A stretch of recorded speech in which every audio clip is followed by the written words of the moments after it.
right? Chalo chalo. Actually, I didn't wear the mic. Okay, thank you. So welcome to this session.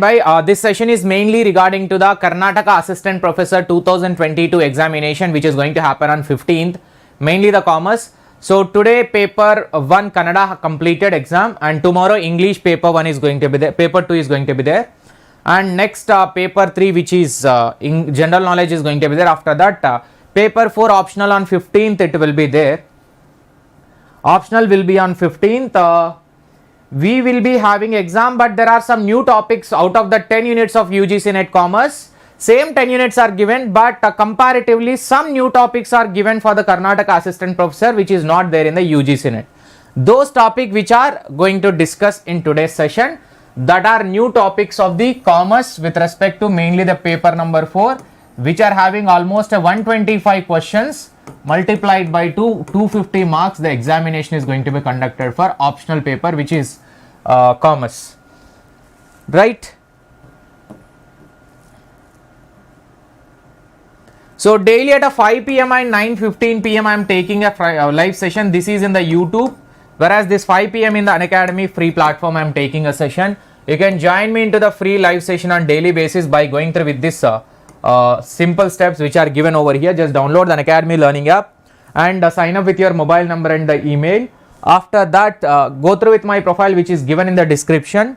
Then click on the follow button. Once you click on the follow button, it will ask you to enroll to the special classes. Then go to the special classes which are called as a free live session.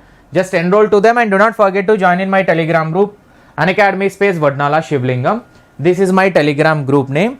And whenever you are entering into free live session for the first time now, do not forget to use this referral code, that is Shiva Live, to unlock the free live session, right? So if you want to take Unacademy Plus subscription, one single subscription will give you paper 1 all the educators, paper 1 and paper 2 courses, all the educators paper 1 paper 2 study material for the both papers, and mock tests and practice tests will be there, and quizzes also will be there, and my chart PDF notes will be there for the both papers. And iconic subscription you will get, if you are taking iconic subscription, you will get one extra special mentor. Apart from all the benefit, one extra special mentor will be appointed for you to take entire your preparation schedule, and all those things you will be getting under one roof. These are paper 1 timetable for my sessions, 7:15 p.m. on daily basis, and paper 2 daily at 8 a.m. From Monday onwards new course is going to start, that is business economics. 14th March will be starting, so morning at 8 a.m. will be starting this course. You can join into the Plus platform by using my referral code Shiva Live.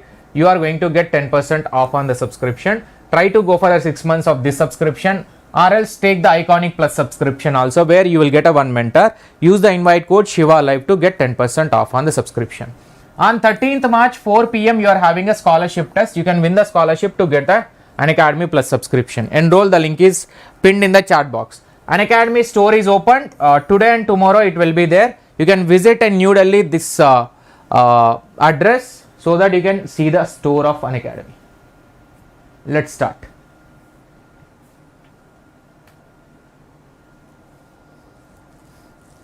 Yes, how was the general paper today? Those who have written?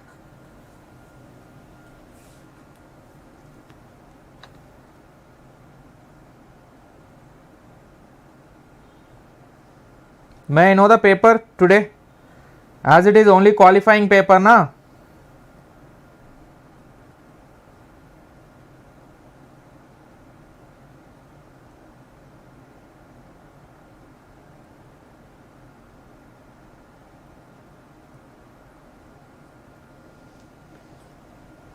Tough. Okay. So there are 10 units, but out of these 10 units now, which are important for us for the today's discussion, only 2 units in the unit number 1 and unit number, if I am not wrong, banking. Yes, only these two units are having a new points. Remaining are not much. Only 2 units which we are going to discuss now. Alright. It's not qualifying paper. Then Kannada, no? It was. Acha, today general paper. Okay. Tomorrow Kannada. So first topic number 1 is that second generation reforms. Acha, GK was there. Okay. Guys, do hit a like button if you like the session. I'm going to start with our first topic, that is second generation economic reform, which is LPG. In this second generation reforms are nothing but which were introduced in the 1991 year. 1991 year. Kannada and English both. Then that was of Kannada and English both is an qualifying in nature, right?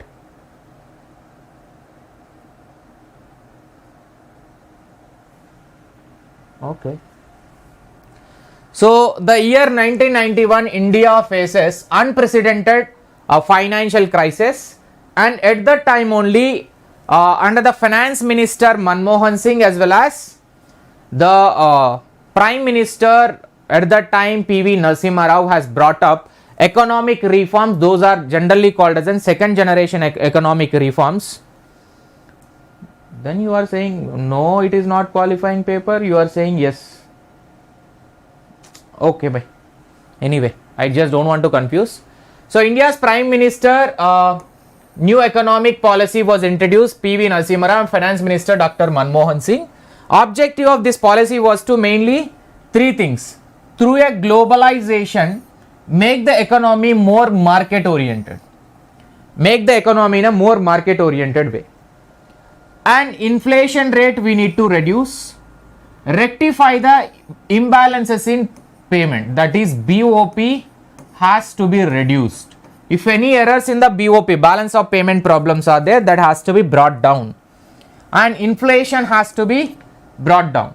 This both has to be brought down and globalization has to be achieved, so that we can get a more and more market opportunities over here. And it will increase the growth rate of economy also. When you are reducing this inflation rate and balance of payments rectifications are going on, automatically growth rate of economy will be more and creating enough foreign exchange reserves. When someone can invest into our country, or else when someone can able to change our currency or exchange our currency, when our currency performance has to be in a proper way, and somebody can exchange our currency when the value is less, but we can create a more value by doing a trading only with our economic standards. Stabilize our economy and remove of the unwanted restrictions also.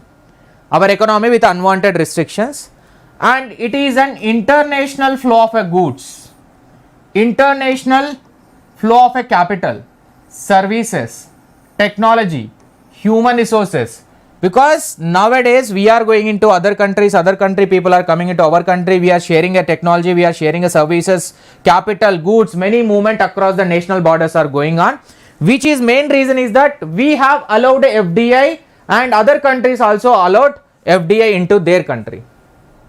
And participation of private players in all the sector have given more importance. That means privatization has been more importance in this case. Privatization. Right? And there is a concept called as an LPG, which we know from the class number 11 and 12. That was of liberalization, privatization, globalization are the three main forms of a reform which has been taken up. What do you mean by liberalization? What do you mean by liberalization? Liberalization means simply commercial banks were given a freedom to determine the interest rate. Previously Reserve Bank used to decide this one. Now the commercial banks itself can decide the interest rate, but subject to restrictions created by the monetary policy of the RBI. Within that control only they can take a decision, but the somehow liberty was given as compared to previous. Liberalization means freedom was given to the banks, and the investment limit for a small scale industries were raised to 1 crore. So those who are investing below 1 crore, those were categorized under the small scale industries, and more than that it will go into the middle or above, over and above the large scale one. Indian industries were given the freedom to import the capital goods. This is how we have got more and more freedom, because we can import the capital goods. Generally we will be importing a capital good from more capital intensive countries. That was feasible after the LPG more. So previously government used to fix a maximum quantity, maximum production capacity for the industries. Now entire that restriction got removed. Abolition of the restrictive trade practices, that is MRTP Act. It was of 1969, monopoly restrictive state practices, that was of 1969. Even though these reforms were introduced in 1991, because of this only the MRTP Act, which has taken a new version in the 2002, that is Competition Act. One part of the MRTP became Competition Act, another part of MRTP has been added into the Consumer Protection Act in the 2019. Alright. So industrial licensing and registrations, previously licensing hurdles were there. Now the entire licensing concepts total got removed only for some, like a cigarette, liquor, industrial explosive, defense equipment, hazardous chemicals, drugs. Only for this licensing is required now. But previously licensing is must for many of the industries who wanted to set up a manufacturing concern. Now it was a liberal, it was almost a liberal to many industries they can set up without getting a license. But for these industries now also license is mandatory. Right? And for the privatization, what are the steps taken? Privatization means it is a type of a disinvestment. It is a type of disinvestment where it refers to opening up of a private sector industries that were previously reserved. One. Like previously reserved only for the government sector, now it is open for the private people also. Private people also can invest into this type of sector. Previously it was only in the government hands. Public sector undertaking shares has been sold to the selling a shares of public sector to the public and financial institutions. Because of that, slowly majority share of that PSUs has been brought up by the private players, which will be making a privatization over here. Like shares of Maritime Udyog Limited were sold to private parties. With that, Maritime Udyog Limited from the government entity to or PSU to it became private. Disinvestment in the public sector undertaking. Best example nowadays, what is going to happen? Disinvestment in the BSNL is going on, and MTNL like this is it was there in a full form of MTNL, BSNL, Bharat. This full form of the BSNL and MTNL is there, bhai. I forgot. Sorry. Please tell someone. The number of industries were reserved for the public sector were decreased. Previously 17 industries have requiring for the public sector investment, but now that 17 became only 3, just 3. Those are transportation, railway, atomic energy and mining of atomic minerals. Only these 3 industries reserved for the public sector. Remaining everything is open for the private sectors except these 3: transport, railway, atomic energy. Bharatiya Sanchar Telecom. Okay. Next, MTNL, Bharatiya Sanchar Nigam Limited. MTNL.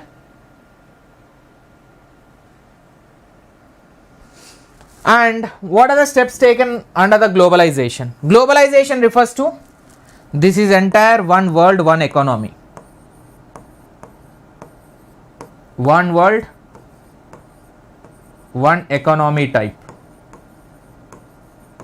That is what a globalization here. Guys, do hit a like button. So globalization refers to opening up of the economy more towards a foreign investment and global trade.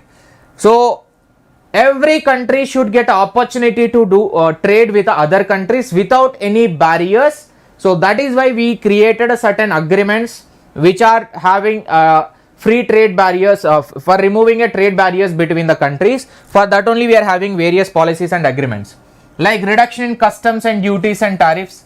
So for achieving a globalization, we are having one more concept also: regional economic integration, that is preferential trade agreement, free trade area, custom union, common market, Europe economic union and political union, like that. So almost all the intermediate and capital goods were freedom in the list of import restrictions. That restriction has to be removed, and all the Indian currency was made partially convertible. Even current account convertibility and capital account convertibility both were allowed.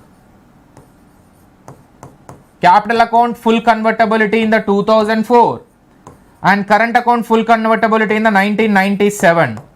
Both were convertible. Both conversion was fully allowed in India at that time. Mahanagar Telephone Nigam Limited. Okay, thank you so much. You also searched in the Google, I think. So the equity limit of foreign capital investment was raised to 40% to 100. So foreign capital investment, previously it was only 29%, later 50%, later 76%, now it is almost reached to 100.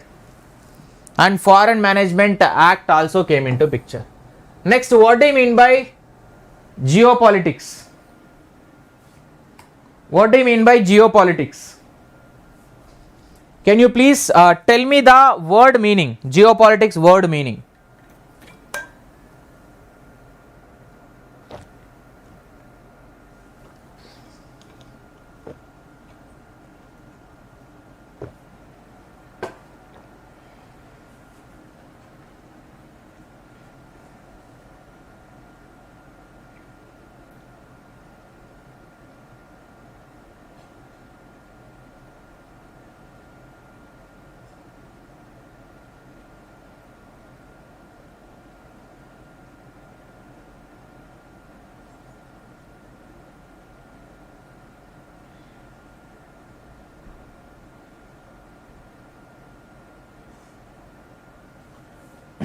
Chalo, let me tell you. By geopolitics simple meaning, let us divide the word into two parts, geo and politics. When we don't have a proper recognition or a good recognition across the world, what we will do, we will join our hands with a other person who are having a good recognition or at least having some recognition in the world, right? So that is, we are not having a recognition, but geographically we are part of the world. But some other country having a recognition, but geographically they are also part of the world. So interlinking these countries who are to maintain a political relationship across the geographically in the entire world. That is what a geopolitics in an international business. But when you are using this geography and the politics connection relations for making an international trade smoothing, then that will be called as in geopolitics in case of international business. It is to study the effects of Earth's geography, that is human as well as a physical, on politics and international relationships. It is usually a relationship between, it may be focused on two other kinds of states, that is de facto independent states. De facto independent states are nothing but limited international recognition they are having. They even don't know to many people, those type of countries. And relation with the subnational geopolitical entities. These are like a federated or make up a federation. Like many federations are there, quasi-federal system, and the name of the federal, if you can take it, the federations were created by different federations are nothing but different countries will become a members over here. Different countries will become a members in this. That comes under here. At the level of international relations, geopolitics is a method of studying foreign policy to understand and explain, predict the international political behavior through geographical variables. Only geography is a reason for making this type of political interlinking. So it is a political power linked to a geographical space. India and beside Bangladesh. For this political relationship, mainly reason is that geography is the base, because both are side by side. India, Nepal, India, Bangladesh, India, Sri Lanka. For making a political relationships, geography, because these are connected almost to India, these continents, correct? That is the best example which we can take it. But the territorial waters and territorial water and land in correlation with the diplomatic history, and the topics of geopolitics include relationship between the interest of international political actors focused within the area or a space or a geographical elements are the relationship that we are going to create. So by using this type of relationships which are being made, we are going to do the international business called as in trading between the countries, which will increase the growth of both the economies who are involved in this politics. Hello Sarvani. Next, Forex Reserve is another new concept. What is this Forex Reserve? Forex Reserve is nothing but the amount which is available in India in the form of other currencies.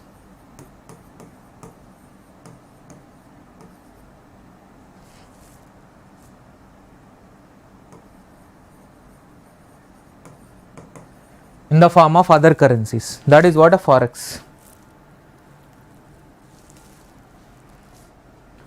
Right?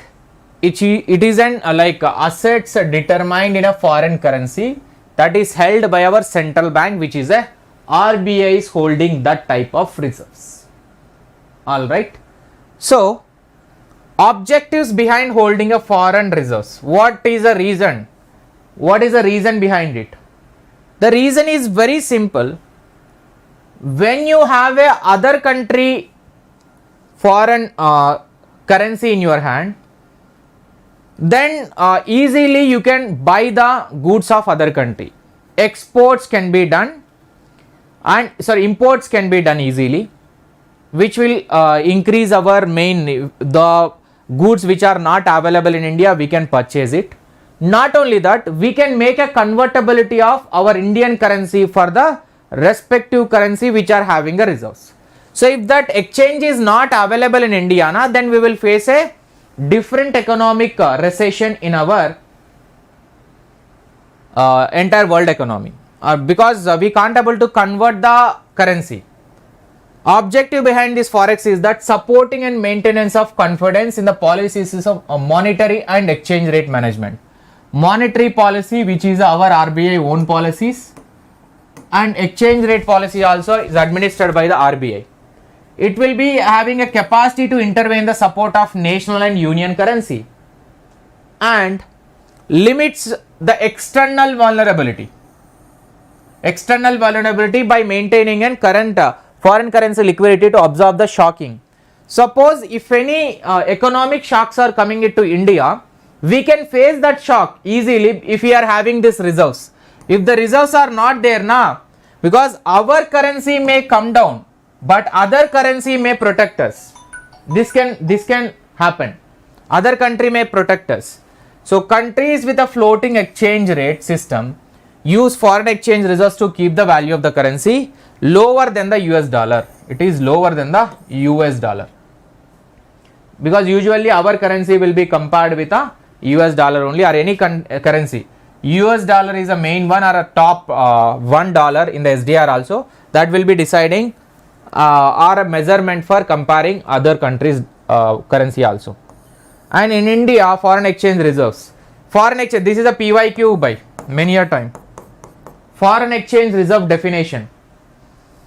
It includes external assets which are accumulated by India, controlled by the RBI in the form of the gold. In the form of the gold, and special drawing rights which are there as part of the contribution to International Monetary Fund. Gold holded by us in India and RBI, special drawing rights of the IMF, contribution of India, foreign currency assets like a capital inflow, capital markets, foreign direct investment, external commercial borrowings. These three put together we call it as an international reserves or the Forex Reserve.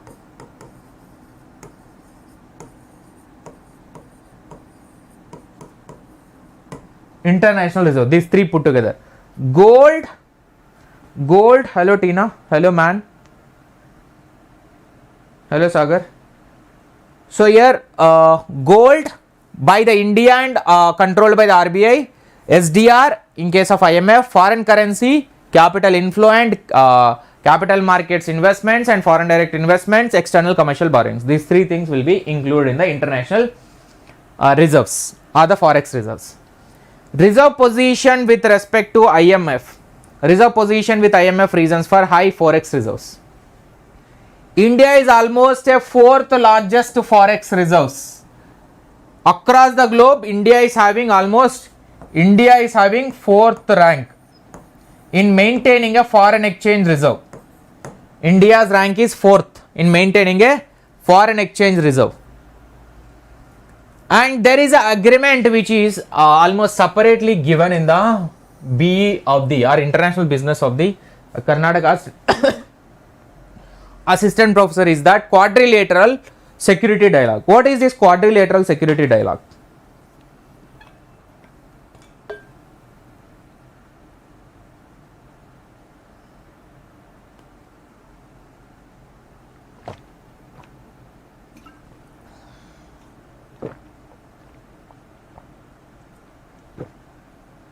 Mansi. How do I know that Mansi? That is showing as only man. Hello Mithun.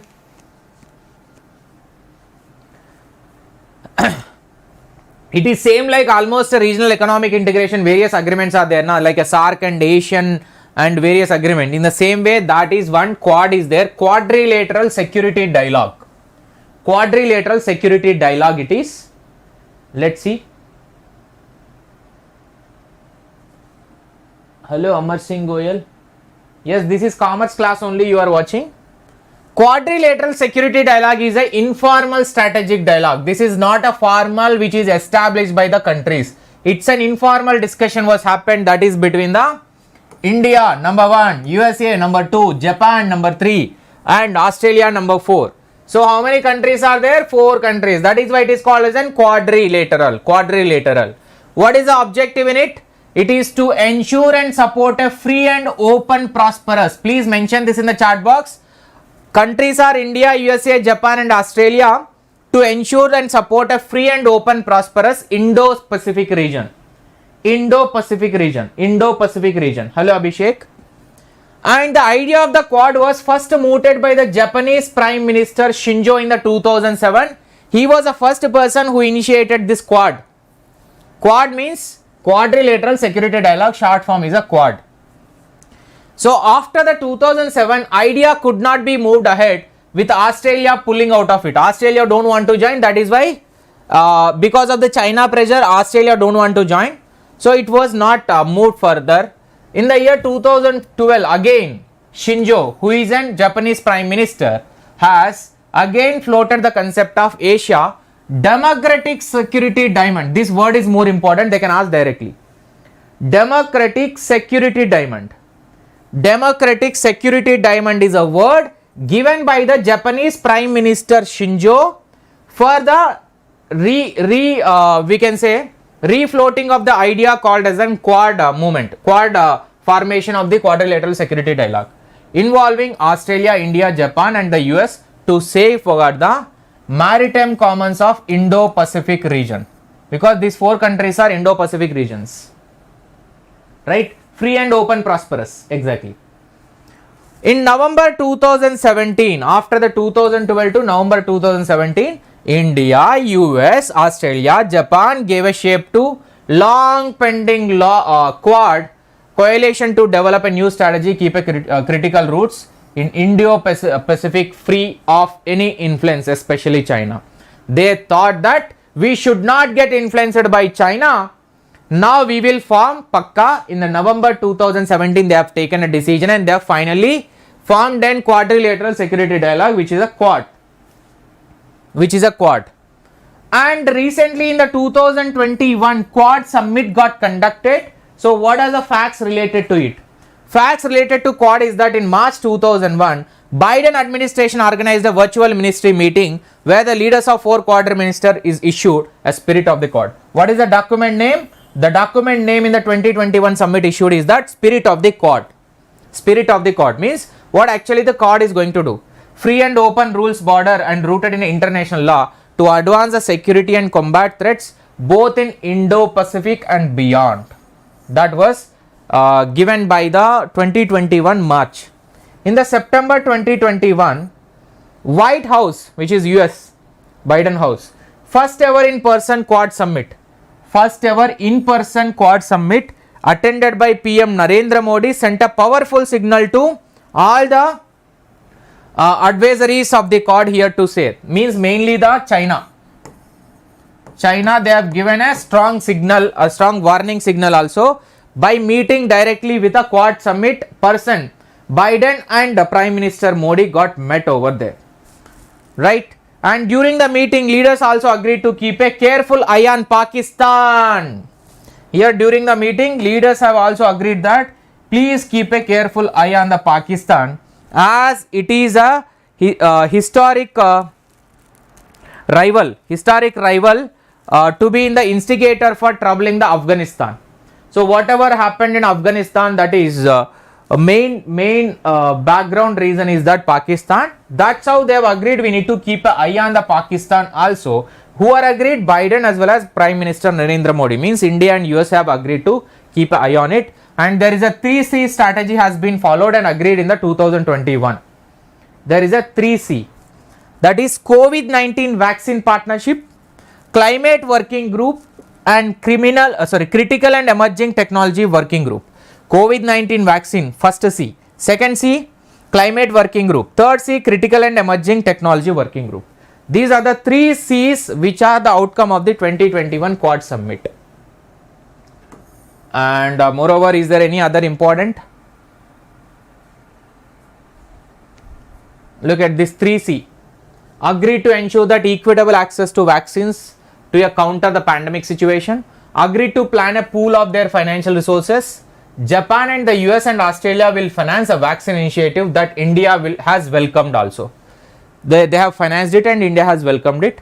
Appreciated the Vaccine Maitri initiative. Vaccine Maitri initiative, which is India Vaccine Diplomacy of India. Vaccine Maitri initiative is launched by Indian government due to the COVID-19 vaccines to neighboring countries. Indian only launched this initiative due to giving vaccines to other countries also we have. Done. Now discussion on China mainly. The China is a main one. China and Pakistan are the two instigators over here in this Quad Summit also. Mainly all the countries who are involved in this concentrating on that only. Concerns regarding a Chinese cyber attacks on the US targets, that is Microsoft Exchange as well as SolarWinds. On these two cyber attacks were happened which is related to the US. And also cyber security incidents in India also happened. Japan also happened. Australia also happened. All those things were discussed in the 2021 Quad Summit. And here the line of actual control was discussed as one of the several examples of Chinese aggression, and other issues related to Hong Kong, Xinjiang, Taiwan, and coercion of Australia harassment also has been discussed. This much in detail is not required for our which is going to happen on 15th. Na? Just remember the key highlights of it. That will be enough. Vaccine Maitri initiative. And in the summit now 4 countries stand. India stand, Australia stand, America stand, and Japan stand. What are their stands have been taken up? Just you can take a screenshot and read it from your end. I will send this PDF in the Telegram group. Don't worry. At least you can read by your end. Na? I will send this PDF. At least only new topics PDF I am saying. Only just read from your end. These are not going to be important. 4 countries who are involved in Quad Summit. आ गया. OBOR. One Belt, One Road initiative. This is also another topic which is given. So here in the 2013, what was happened? Chinese President Xi Jinping, China's most ambitious project called as an One Belt, One Road initiative. Whenever like intention is good, everything will work. But here intention is very bad. That is why it got like almost taken back. Which involved the building of 2 projects, namely Silk Road Economic Belt. Silk Road Economic Belt. It is a land based and expected to connect China and Central Asia. China, Central Asia, Eastern Europe and Western Europe has to be connected via roadway. Their intention is to connect via roadway. these regions, these geographical regions, they have to connect. Western Europe, Eastern Europe, Central Asia, China, they wanted to connect, right? मेरा Telegram group है Unacademy space Vadnala Shivalingam. So that was of roadway connection then we wanted to give, so that international trade can happen in a smooth way. That is the intention actually, outside which is document intention.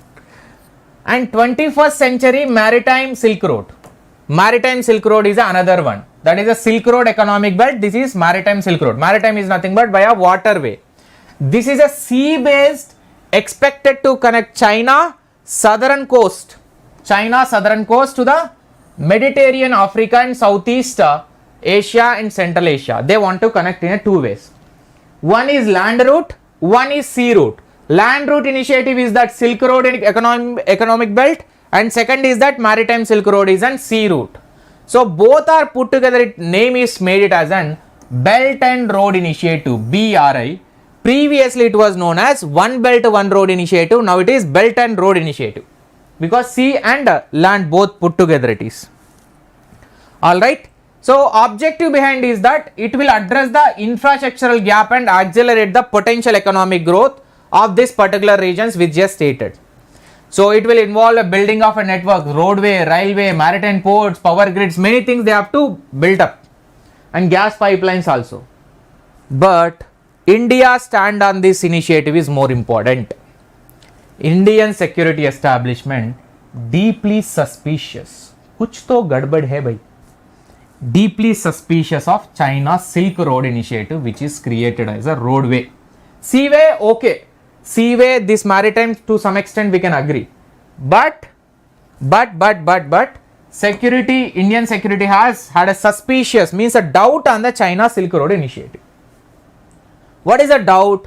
Delhi strategic community has a long objected China's road construction on a land frontiers and port building in Indian oceans, called as an strategic encirclement. They have a suspicious doubt and strategic encirclement. They have objected this one. We are not agreeing with that. Somehow we are having a doubts on it, like that they have objected it. The problem even more component with the presence of China-Pakistan Economic Corridor, that is CPEC, China-Pakistan Economic Corridor. It is a presence of China-Pakistan Economic Corridor is the actually main problem for India. This is the main problem for India. However, optimists feel that India needs to take a fresh look and canning the issue, paving way of India's marginalization of the unfolding geo-economic options for India. So some experts are saying like this is actually India is looking at a narrow point of view, which were by taking into the past into mind. India has to look into a fresh way so that they can initiate and they can like invite this initiative called as an One Road One Belt. But India is having a doubt on it. Now another new topic is that Regional Comprehensive Economic Partnership, RCEP. Regional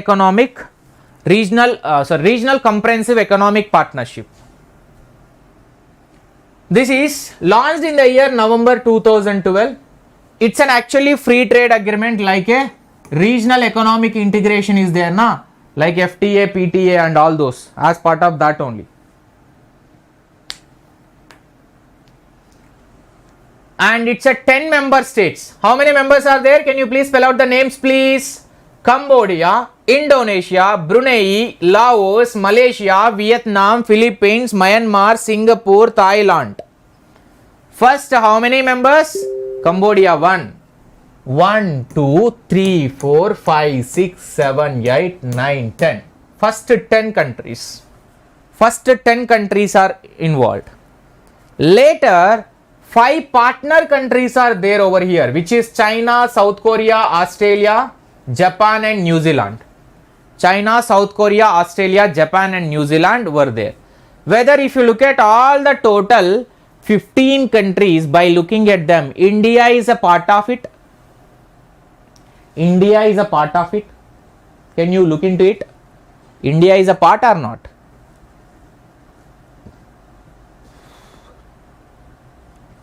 Out of the 15, India is not there. India is not there over here. These are 15 countries, 10 member Association of Southeast Asians, and partner countries are China, South Korea, and Australia, Japan, and New Zealand. India is not a member, right? That can be a possible question for you. In the RCEP, that is Regional Comprehensive Economic Partnership, India is a member or not? Or identify the member countries of RCEP. Like that question can be asked. Possibility is high. Objective is what? It is to achieve a modern and comprehensive, high quality, mutually beneficial economic partnership agreements like Asian and all, and to keep a lower tariffs, means taxes has to be decreased between these countries when the international transactions are happening, and to help to reduce the cost and time for a companies by allowing them to export a product anywhere within the block of without meeting a separate requirement of each country. They can simply reduce the cost, reduce the tax. That is what the intention when they are trading between these countries. India and RECP. India dropped out of RECP in November 2019. That is why it is not presented now. Asian plus 3 summit because of the following.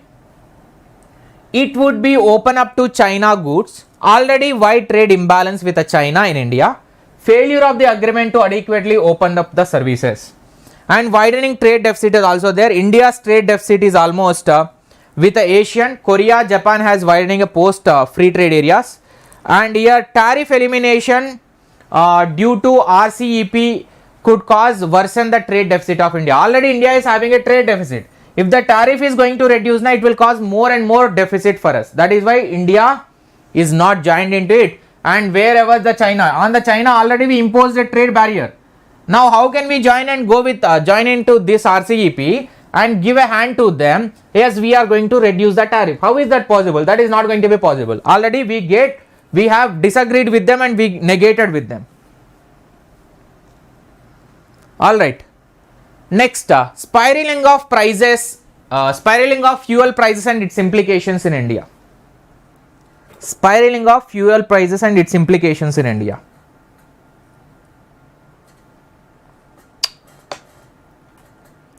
What is this spiraling means? Spiraling means the Organization of Petroleum Exporting Countries, OPEC. It's been working with Russia to fix the global prices and supply of the fuel, right? So it is led by the Saudi Arabia, which is the largest exporter of the crude oil in the world. Point number 1 to be remembered. Who is the largest oil exporter in the world? Who is the largest exporter in the world? Is that Saudi Arabia is the largest exporter of the crude oil. Spiraling means showing a dramatic and continuous increase in a fuel prices. Slowly 100, 110, 120, 130, 140, 160, 170, 200, like that, slowly dramatic increasing. Actually it is not due to the demand and supply, it is due to the artificial creation of demand and supply. That's how it is. Dramatic and slowly. That spiraling is nothing but that only. Literal meaning of the spiraling. India is the world third largest consumer, not the exporter by consumer. Listen. India is not an exporter of a crude oil. Not third largest exporter. Third largest consumer of the crude oil. Consumer. India is the third largest consumer of the crude oil. United States is India's second largest supplier after the Iraq. So to India, who are supplying most of the crude oil? Iraq. From Iraq we are getting. Iraq is the first largest oil supplier or seller to India. After that US only selling most of the oil supply to India. Importer or the consumption. World third largest consumption. And first we are taking major oil from the Iraq. After that USA. After that maybe Saudi. Implications in India. High oil prices adding to your inflationary pressures. Correct? So now the government is getting a bad name because of this only. High oil prices are adding up inflation. Our rates are increasing. Indian fuel prices are increasing. With that, they can't able to cope up with the like normal people can't able to run the vehicles. That is a problem. Next, exhausting a strategic petroleum reserves. Petroleum reserves, whatever is there available to India, that got already exhausted. bulk of India crude oil needs to be met by the imports only, because India is more of importing crude oils that are met by only imports. Import is the only solution, and any rise in crude oil prices will directly increase the India spending, which will be negative impacting country's fiscal deficit. And since import bill is going to be doubled as compared to the last year, it will put a tremendous pressure on the rupee also. Foreign exchange, the rupee also will be because of this. Rupee value will come down. Our Indian rupee value will come down.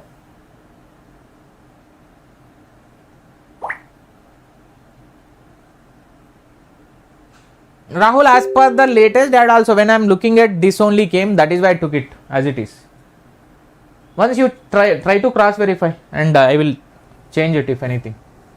So cost of crude oil, an increase in international demand for crude oil and low production rate happened in 2020. Political unrest was happened and restrictions on import were created. Domestic demand for the fuel got increased because we are having more vehicles and all, that is why increase in demand for fuel. Tax rate imposed by the central and state governments also, which increase the fuel prices. Currency exchange rate, our rate got decreased, dollar rate got increased. So when dollar rate increase and rupee value come down, now prices will increase in India. Logistics and shocking expenses, an increase in labor charge, electricity charge affect the price of the petrol and diesel also. But how can we control? How can we control? Negotiating with the oil manufacturing countries like Saudi Arabia or the Iraq. That is the only solution. And you can decrease the tax, reduce the central and states tax. Logistics and infrastructure must be improved. Means for getting it at a less cost, how can we procure more and more oil? How can we import? Logistics and warehousing. Increasing crude oil production in the country.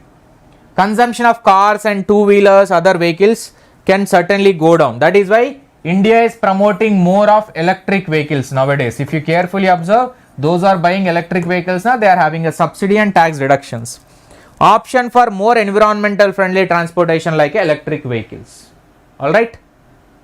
So next, banking topics. There are two topics. One is Islamic banking, one is fraud. That's it. With that, we'll put an end to the session. Only two small topics are pending.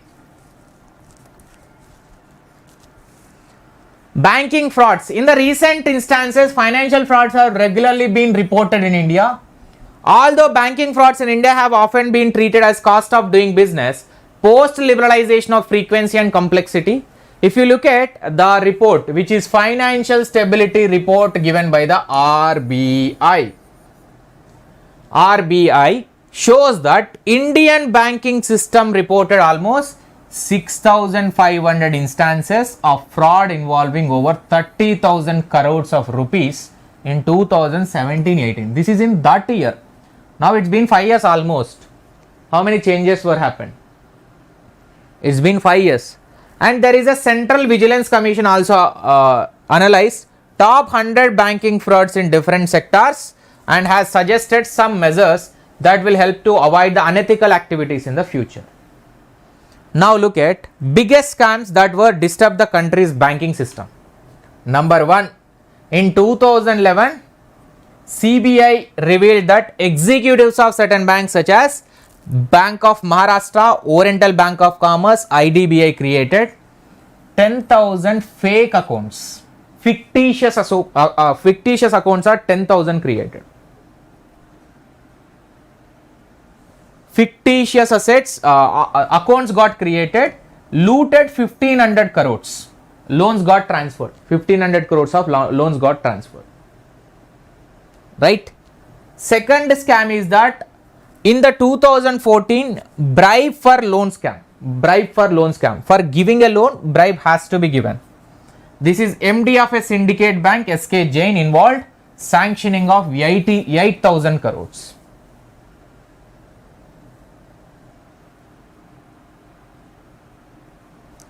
And in 2014, Vijay Mallya was also declared a willful intentional defaulter by the Union Bank of India, following other banks. SBI and PNB also followed a suit on Vijay Mallya, allegedly various banks almost 9,000 crores.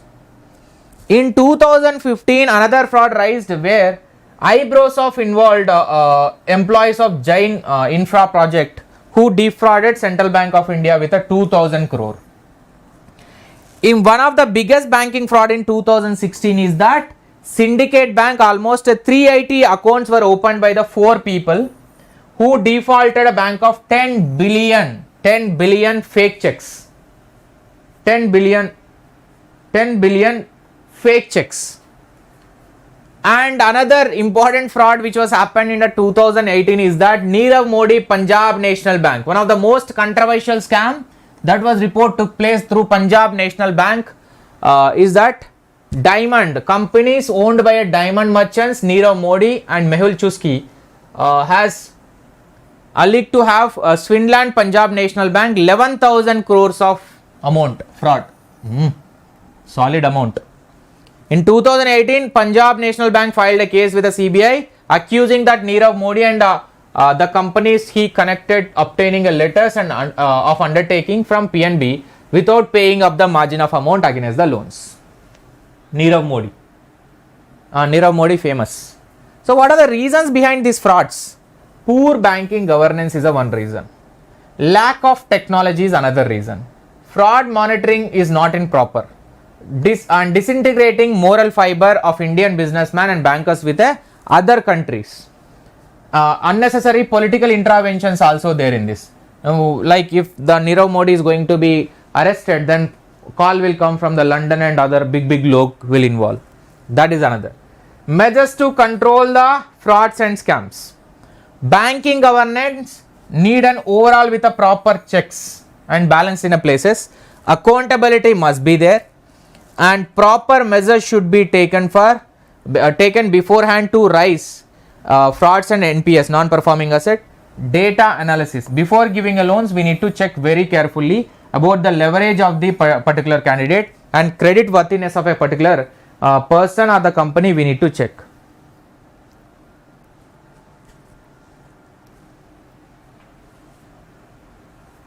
Next.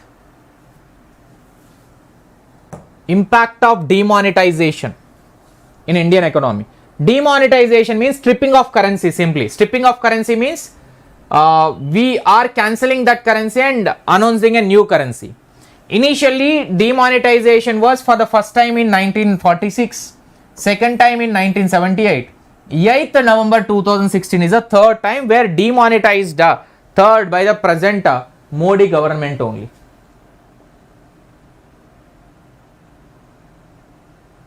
Right?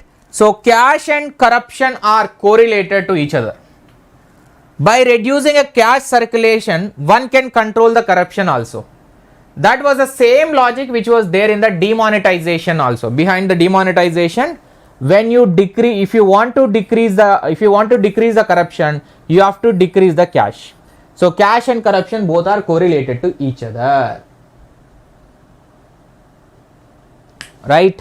So the aim of demonetization isn't to curb the corruption. For counterfeiting means imitate fraudulently. Counterfeiting. And the use of high denominations such as 500 and 1000 rupees for terrorist activities. The accumulation of black money created by income that has not been declared to tax authorities. So this is no declaration of money. Undisclosed money was there. And curbing of corruption, counterfeiting.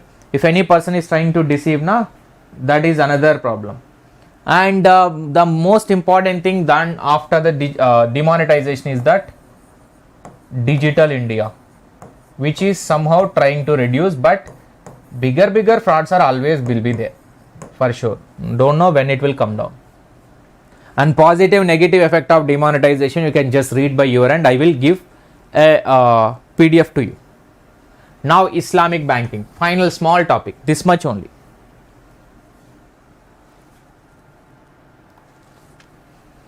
What is Islamic banking? In the 2016 November, RBI has proposed opening of Islamic window of conventional bank for a gradual introduction of Sharia compliant or interest-free banking in the country.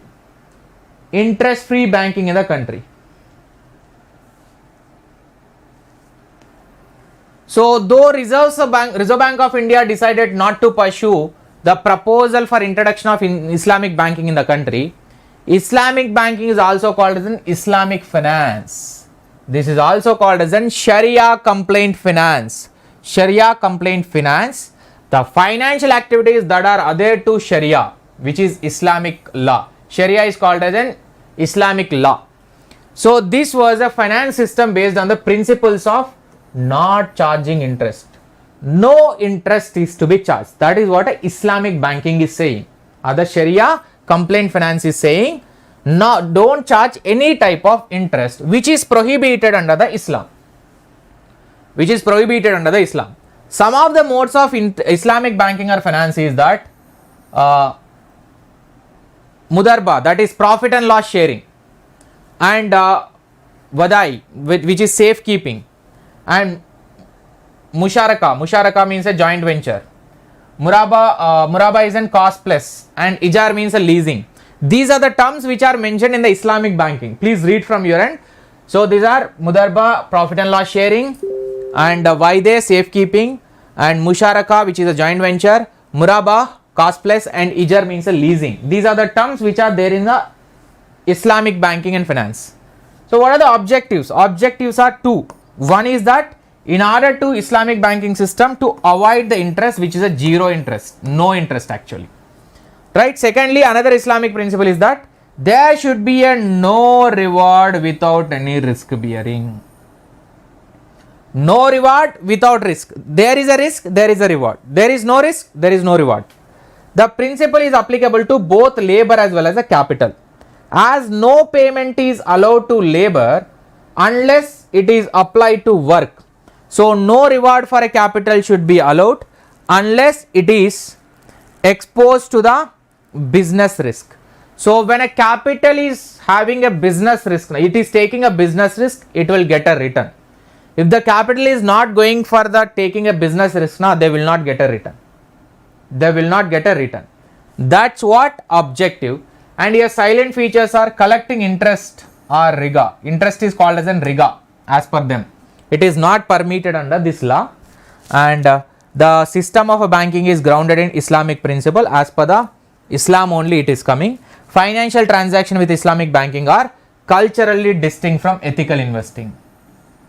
So culturally it is different. For example, investment involve alcohol and gambling and pork are prohibited. So which are not allowed will not be, though these type of investments are not allowed. These type of investments are not allowed even though they are having. That's it by Islamic banking. As simple as that.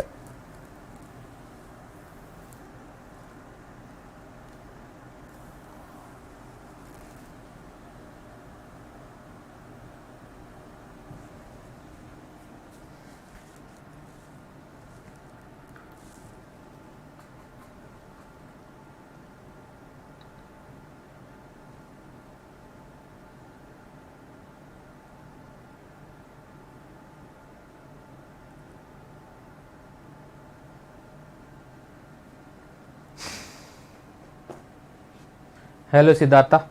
Done with it? I hope everybody has enjoyed. I am sending this PDF in the Telegram. Please do take it.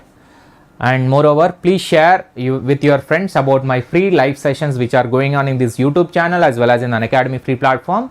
If you want to join into Unacademy Plus platform for the 2022 courses, you can join into Plus platform. You can just use the invite code Shiva Life. You will get all these benefits over here. And whenever your friend is attending my free live session by installing Unacademy Learning App, ask them to use the invite code Shiva Life to unlock the free live session. Thank you so much. Bye to all. Have a nice day and do subscribe. Do not forget to like and subscribe to this channel. Thank you. Good night everyone. Tomorrow Sunday holiday for you. There is no session will be there.